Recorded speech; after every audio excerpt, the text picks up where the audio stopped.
Clarity on Fire, a podcast for people who know what they don't want out of their life and career, but aren't sure what they'd rather be doing. In a world where it's easy to exist, but hard to feel alive, we, Kristen and Rachel, 2 certified life and career coaches, are here to help you cut through the information overload, get unstuck, and focus not just on how you can have a career you're passionate about, but how to create a whole life that feels fulfilling. So join us here, where we serve up inspiration and down-to-earth wisdom in a way that only 2 best friends can. We want you to experience the relief of knowing that, yes, you're allowed to want more out of your life and career. And no, you don't have to wander through the dark anymore. Our job is to light the fire that shows you the way. Let's go.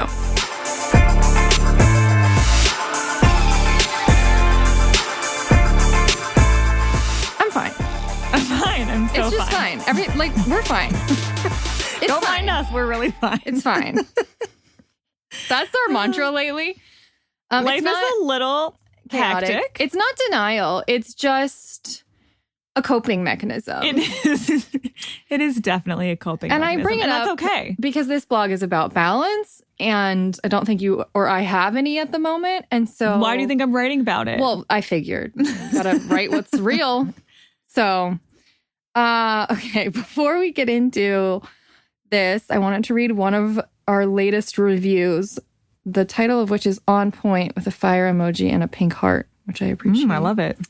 These ladies always seem to have the right message at the right time. I love their down-to-earth conversations and advice that no one else seems to talk about, but most normal people experience. It's a breath of fresh air and seriously helpful as someone who's trying to cut through a lifetime of BS and get some dang clarity to start living #MyBestLife. I love it. I hear that a lot, that you guys like, oh my God, this is exactly what I needed to hear today. And I don't understand. I kind of do. It's too woo-woo for me to get into. But it is funny and interesting and a little bit cool and weird that happens a lot. The synchronicity of that. People. I mean, we can't possibly know what all of you need to hear at any given time, and yet it kind of works out that way. It is really cool. Mm-hmm. I also love hearing that we're talking about things that not a lot of people are talking about. Like, let's just open up all kind of conversations. Like, we're all thinking the same things, but nobody's talking about it. I mean, people are, but I guess not enough people, or Not else enough. This wouldn't be new information. Well, we hear that enough times that I gotta think these are not normal conversations people are having. I guess in my world, these are normal conversations. We live in a bubble. Yeah, that's true. I'm one of the elite. I mean that in a derogatory way.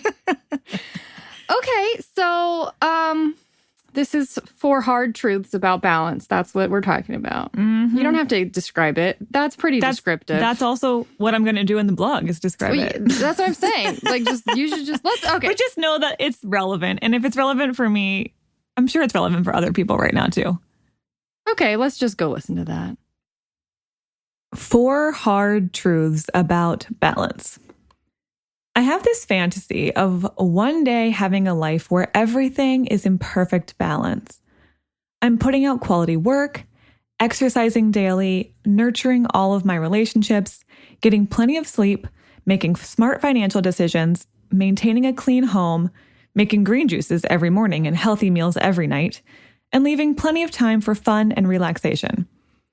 And eventually, I imagine adding kids and pets into the equation, without disrupting the balance of everything else, of course. Intellectually, I know this is unrealistic, but I can't help that a small part of me still hopes this fantasy will come true. Can you relate? I'm reluctantly realizing that as long as I stay attached to the myth of a perfectly balanced life, I'll always be slightly critical of my current, imbalanced, messy life, judging it for what it should be. So I've decided I need to take a good, hard look at this whole balance thing and shift my mindset around it once and for all. Otherwise, my longing for a perfectly balanced life will perpetually steal any contentment I could be feeling with my life just as it is. Here are 4 hard truths I've come to believe about balance. Number 1, balance is a sneaky form of perfectionism. On the surface, seeking balance feels like a worthy aspiration. Even the word balance evokes a sense of peace, groundedness, and moderation. I mean, what's healthier than wanting more balance in your life, right? That's all true, to a point. But too many of us, myself included, imagine balance as being able to do it all and do it all with ease. It looks like being a master juggler who never gets flustered by so many moving pieces and certainly never drops one. Which means if any area of life is out of whack, it throws off the balance of everything else. And then we feel like we're failing at this whole balance game. And the truth is, some area of life is always out of whack, isn't it? It's like that whack-a-mole game. As soon as you get one area of your life sorted out, another one goes awry. So the desire for a perfectly balanced life turns into yet another way to judge ourselves for not being good enough or having it all together. Thinking of balance as a sneaky form of perfectionism is helping me see its sinister underbelly, which makes it altogether less appealing. Because I don't need one more thing in my life to try and make me feel less than. Thank you very much. Number 2, you can have it all, but not all at once. The more I think about this idea of a balanced life, the more I realize I've been taking the short view of it when I should have been taking the long view. I've been wanting to have perfect balance in all areas of my life all at once. And that's why the whole concept of a balanced life feels so daunting.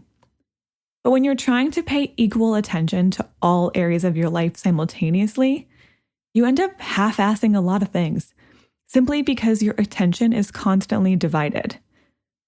A healthier approach to balance might look like giving a lot of TLC to select aspects of your life, your health, your finances, your career, or your relationships, and letting other areas of your life go a bit on autopilot temporarily, knowing they'll get their turn later.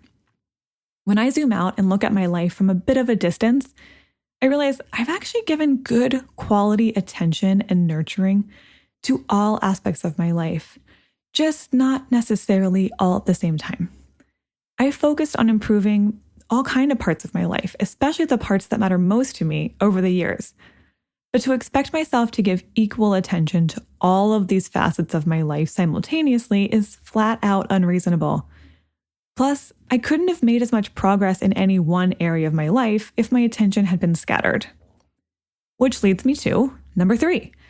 Balance will and should look different in different seasons of your life. A balanced life as a 21-year-old college student looks very different from that of a 34-year-old working parent of 3, which is incredibly different from that of a 58-year-old with grown kids who's starting to look into retirement possibilities. That's because balance has everything to do with your priorities. And as those priorities change throughout your life, your definition of balance will evolve with them. Sometimes your priorities change as a natural side effect of getting older or transitioning into a new phase of life. But other times, life throws you a curveball that dramatically shifts your priorities without your consent. For example, when I had a health crisis a few years back, my number one priority became taking immaculate care of my body. Health had always been important to me to some extent, but for those 6 to 8 months, it was what I structured the rest of my life around. To other people, my life must have looked incredibly imbalanced. I was spending the majority of my time making healthy home-cooked meals, researching and ordering natural supplements, going to holistic doctors, and getting plenty of rest to keep my stress low. My social life took a hit, and I had to cut down on how much work I could do every week.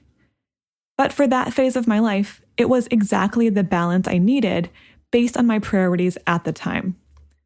And once my health improved, my priorities recalibrated, and so did my overall life balance. And then number 4, your version of balance doesn't have to look like anyone else's. Not only does balance look different in various phases of your own life, but it also looks incredibly different for every person. The beautiful thing is, everyone gets to define balance for themselves. For you, a balanced life might look like getting 8 hours of sleep a night, going to a yoga class each week, working on your side hustle on the weekends, and having a couple of social engagements per month. For your husband, it might look like taking a long run most mornings, going to multiple networking events throughout the week, and getting home before 8 p.m. every night.